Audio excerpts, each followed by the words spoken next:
బదులైపోయిందో తెలుసా?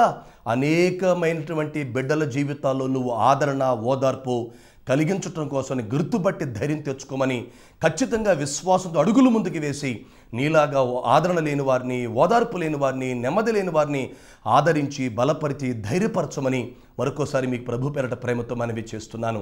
ఇంకా మీకు అర్థమవడం కోసం ఓ సజీవ సాక్ష్యాన్ని క్లుప్తంగా చెప్పి నేను ముగిస్తాను. చాలా జాగ్రత్తగా ఆసక్తిగా దేవుని మాటలు ఆలకిద్దాం. డాక్టర్ డిజెస్ దినకరన్ గారు నిజంగా తన కుమార్తెను చాలా బాగా ప్రేమించేవాడట. ఎంత బాగా ప్రేమించాడంటే అర్ధరాత్రి 1 గంటకి మీటింగ్ నుంచి వచ్చిన తన కుమార్తె గదిలోకి వెళ్ళి ఆమెను ముద్దాడపోతే నిద్ర పట్టే పరిస్థితి కాదట ఆయనది. అంతగా తన కుమార్తెని ప్రేమించాడు. తన కుమార్తె తన సర్వస్వంగా భావిస్తూ జీవిస్తూ వచ్చాడు.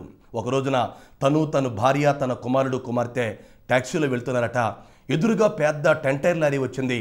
దబేలుమని ఢీ కొట్టింది. అందరూ చిన్న చిన్న దెబ్బలతో బయటపడ్డారు. కానీ తన కుమార్తె మాత్రమే స్పాట్లో చనిపోయింది అనే సంగతి ఆయనకు తెలిసింది. తన పత్రికలో కానీ తన మీటింగులు అని చెప్పిన మాట ఏంటంటే, ఒక్కగానొక్క కుమార్తె, బాగా ప్రేమించిన కుమార్తె నిజంగా చనిపోయిన తర్వాత ఆయన ఎంతో ఏడ్చాడట, ఎంతో కృంగిపోయాడట. తన కళ్ళ వెంట కన్నీరు కాదు కానీ రక్త కన్నీరు వచ్చిందని చెప్పడం నేను చాలాసార్లు వింటూ వచ్చాను. నిజంగా ఆయన ఎంత బాధో మీరు అర్థం చేసుకోవాలి. తన కూతురే సర్వస్వంగా బ్రతుకుతున్న ఆయనకి, తన కూతుర్ని బాగా ప్రేమించిన ఆయనకి కూతురు దూరం అయిపోతే ఎంత బాధపడి ఉంటాడో, ఎంత ఏడ్చుంటాడో, ఎంత గుండెలో బాదుకొని ఉంటాడో, ఎంత రక్త కన్నీరు విడిచుంటాడో ఒకసారి ఆలోచన చేయటం చాలా అవసరం. కూతురు చనిపోయిన తర్వాత ఇతరులకి ఏ వాక్యం చెప్తాం, ఏమని చెప్పగలం వాక్యాలని వేదన పడి దిగులు పడి మీటింగులు మానివేసి ఇంట్లో కూర్చొని ఏడవటం మొదలుపెట్టారట. 1 రోజులు దిగులు పడి ఏడుస్తూ వచ్చారు. 1 రోజుల తర్వాత ఓ రాత్రి ఆ కుటుంబ ప్రార్థనలో దేవుని స్వరం దినకరన్ గారికి వినపడుతుందట. దినకరన్, నీ కుమార్తె చనిపోయింది ఎందుకో తెలుసా? నువ్వు పాపం చేయటం వల్ల కాదు, నీ కుమార్తె పాపం చేయటం వల్ల కాదు, నీ ఇంట్లో ఎవరో పాపం చేయటం వల్ల నీ కుమార్తె చనిపోలేదు. నీ కుమార్తె చనిపోవటం వెనక ఒక అద్భుతమైనటువంటి ప్రణాళిక నాకుందని చెప్పాడట. ఏమిటి ప్రభు, నా కుమార్తె చనిపోవటం వల్ల నువ్వు నెరవేర్చే ప్రణాళిక ఏంటని అడిగితే, నీ మీటింగులకి నీలాగా కుమార్తెలను కోల్పోయిన వాళ్ళు, కుమారులను కోల్పోయిన వాళ్ళు, భర్తలను కోల్పోయిన వాళ్ళు, భార్యలను కోల్పోయిన వాళ్ళు, రక్త కన్నీరు విడిచేవాళ్ళు, గుండెలు బాదుకుంటూ ఏడ్చేవాళ్ళు, మాకంటూ ఆదరణ లేదా, మమ్మల్ని ఓదార్చేవారు లేరని ఏడ్చే లక్షల మంది ప్రజలు నీ మీటింగ్కి వస్తారు.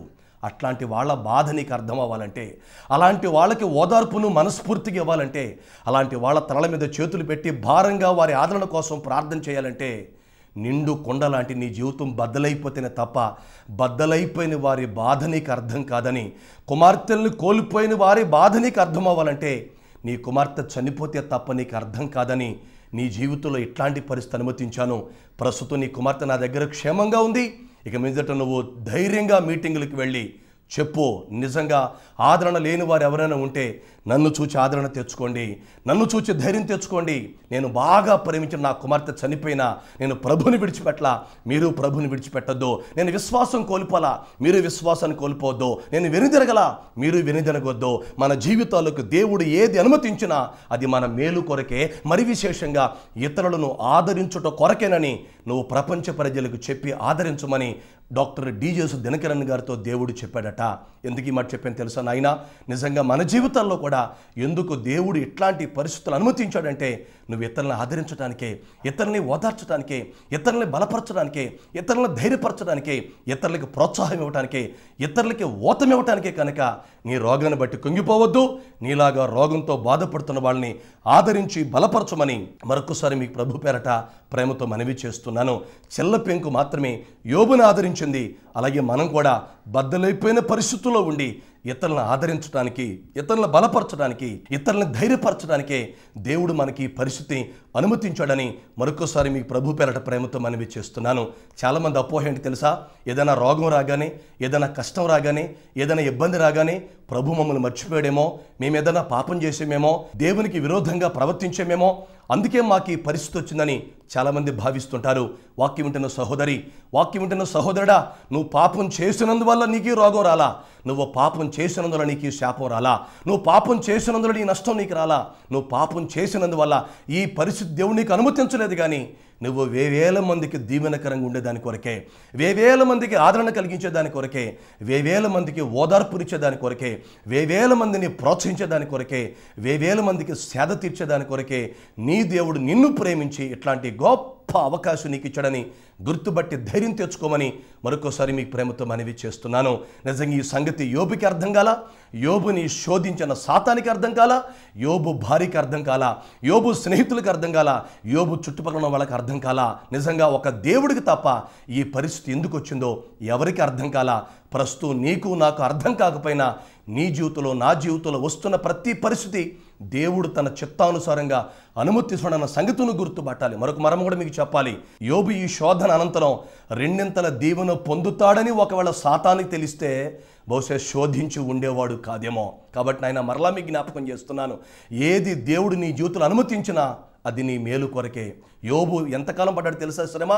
చరిత్రకారులు బైబిల్ పండితులు చెప్తున్న మాట 6 నెలలు మాత్రమే. కనుక ఈ శ్రమ ఎంతకాలమో ఉండదో, ఈ చులకని శ్రమ కొంతకాలం ఉంటుంది. కాబట్టి అధైర్యపడద్దు, దిగులు పడద్దు, కలవరపడద్దు, వేదన పడద్దు, అవిశ్వాసం పాలవద్దు, దేవుడి మీద ఆయాసపడద్దు, నా బ్రతుకు ఏమైపోతుందనని దిగులు పడద్దు. కానీ ఖచ్చితంగా ఈ పరిస్థితి ద్వారా నేను కొంతమందికి ఆదరణకరంగా ఉండాలి, నేను నా జీవితంలో అనుమతించబడిన ఈ పరిస్థితి ద్వారా కొంతమందికి ఓదార్పు కలిగించాలని ఒక మంచి నిర్ణయం తీసుకొని నిశ్చయత కలిగి అడుగులు ముందుకు వేసి అనేకులను ఆదరించమని మరొకసారి మీ ప్రభు పేరట ప్రేమతో మనవి చేస్తున్నాను. కొండ ఎందుకు బద్దలైపోయిందంటే యోబుని ఆదరించడానికే. యోబు జీవితం ఎందుకు బద్దలైపోయిందంటే నిన్ను నన్ను ఆదరించడానికే. నయోమి జీవితం ఎందుకు బద్దలైపోయిందంటే రూతు జీవితాన్ని ఆదరించడం కొరకే. నిజంగా దినకరణ్ గారి జీవితంలో ఎందుకు ఇది అనుమతించబడిందంటే ఆయన మీటింగ్ వచ్చే లక్షల కోట్ల మందిని ఆదరించడం కోసమే. నా జీవితంలో కూడా ఎట్లాంటి స్థితి ఎందుకు వచ్చిందంటే నీ తోటి వాళ్ళని, నీ బంధువుల్ని, నీ స్నేహితుల్ని నేను కూడా ఆదరించడం కోసమే. మరలా మీ జ్ఞాపకం చేస్తున్నాను, ప్రతి దుఃఖంలో, ప్రతి వేదంలో చెల్లపింకు ఉన్నట్టుగా ఏదో ఒక సహాయం దేవుడు నీకు పంపిస్తాడు, ఏదో ఒక దిక్కు నుంచి నీకు ఆదరణ కలిగిస్తాడు. ఈ ప్రసంగం ద్వారా కూడా నిన్ను ఆదరించడానికే దేవుడు ఈ మాటలు పలుకుతున్నాడు. కనుక అధైర్యపడొద్దు, కలవరపడొద్దు, దిగులు పడొద్దు, దుఃఖపడద్దు. కానీ దేవా, ప్రస్తుతం ఈ పరిస్థితి నీ చిత్తానుసారంగా నాకు అనుమతించబడింది, నేను నమ్ముతున్నాను నాయన. నాలో విశ్వాసాన్ని కలుగుచేయి, ఈ పరిస్థితిని ఓర్చుకునే శక్తి నాకు దయచేయి. ఈ పరిస్థితి ద్వారా ఇతరులను ఆదరించడానికి నన్ను వాడుకొని బలపరచు, దీవించి నీ కృపలో వాడుకోమని ప్రార్థన చేస్తే నిన్ను కూడా అనేకులకి ఆదరణకరంగా, ఓదార్పుకరంగా దేవుడు చేయబోతున్నాడు. అట్టి కృప మన దేవుడు మనందరికీ నిండారుగా దయచేయునుగాక. ఆమెన్. చిన్న ప్రార్థన చేసుకుందాం. మమ్మల్ని మిక్కిలిగా ప్రేమిస్తున్న మా ప్రియ పరలోకపు తండ్రి, మీ నామాన్ని బట్టి మరొకసారి స్తుతులు, స్తోత్రాలు, వందనాలు చెల్లిస్తున్నాను నాయనా. యోబు జీవితం బూడిద పాలైపోయినప్పుడు, యోబు జీవితం బద్దలైపోయినప్పుడు నిజంగా అతన్ని ఆదరించడం కోసం, సేద తీర్చడం కోసం ఓ చిల్ల పెంకుని సమకూర్చిన వైనాన్ని మేము వింటూ వచ్చాం నాయన. అట్లాగే మా జీవితాల్లో కూడా మేము బద్దలైపోయింది ఎందుకు అంటే అనేకులను ఆదరించడానికినని, అనేకులను బలపరచడానికి అని చెప్పి మీరు మాట్లాడారు. మీకే స్తోత్రం నాయన. నిజంగా మా ప్రతి పరిస్థితిలో కూడా అలాంటి ఓర్పు మాకు దయచండి, నెమ్మది మాకు దయచండి, ఇతరుల మీద మాకు అట్లాంటి ప్రేమ పుట్టించి ఆదరించే మనసు మాకు దయచండి. ఎంతమంది మాటలు విన్నారో వారందరి జీవితాల్లో ఈ సందేశాన్ని ఆదరణకరంగా మార్చి, దీవెనకరంగా మార్చి, ధైర్యంతో నింపి, విశ్వాసం కలుగు చేసి, రాకడ కొరకు ఆయత్తపరిచి, నిండారుగా దీవించి మీరు మాత్రమే పరిపూర్ణంగా మహిమ, ఘనత, ప్రభావాలు పొందమని యేసు పరిశుద్ధ నామములో ప్రార్థన చేసి వేడుచూ ఉన్నాను తండ్రి. ఆమెన్. మన తండ్రి అయిన దేవుని ప్రేమ, ప్రభు యేసుక్రీస్తు వారి కృప, పరిశుద్ధాత్మ దేవుని ఆదరణ, ఓదార్పు, నెమ్మది మనందరికీ సదా తోడై ఉండి నడిపించి, గెలిపించి, దీవించి కాపాడునుగాక. Amen, amen, amen.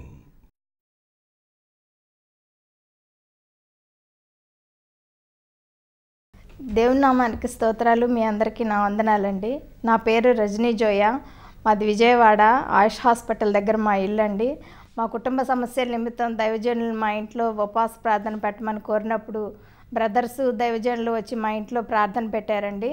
ప్రార్థన పెట్టినప్పుడు వాక్యానంతరం ఆరాధన చేస్తున్నప్పుడు పరిశుద్ధాత్మ చేత నింపబడిన దైవజనులు నా దగ్గరకు వచ్చి తన చేయి పెట్టి నా మీద ప్రార్థన చేసినప్పుడు పరిశుద్ధ అగ్ని నా మీద వచ్చిందండి. నేను పరిశుద్ధాత్మ చేత, భాషల చేత నింపబడ్డాను. ఏ తెగులును నీ గుడారం సమీపించదు అన్న వాగ్దానాన్ని దేవుడు నా పట్ల నెరవేర్చి ఈరోజు వరకు కూడా నా కుటుంబాన్ని ఆరోగ్యపరంగా, ఆర్థిక పరంగా, ఆత్మీయ పరంగా అన్ని విషయాల్లో దీవించి ఆశీర్వదించిన దేవాది దేవునికి వందనాలండి. మీ అందరికీ నా వందనాలు. ఈ కార్యక్రమం మీకు ఆశీర్వాదకరంగా ఉందని నమ్ముతూ ప్రభుని స్తుతిస్తూ ఉన్నాం.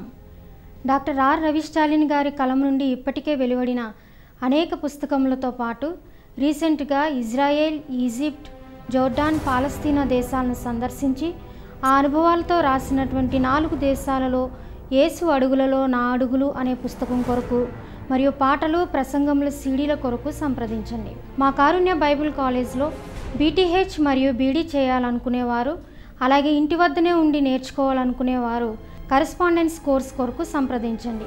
మా చిరునామా doctor are Ravi Stalin garu, Karunya blessing ministries, Nuzvid road, H junction. మా సెల్ నంబర్స్ 9849338997 అండ్ 8790353047. దేవుడు మిమ్మును దీవించునుగాక. God bless you.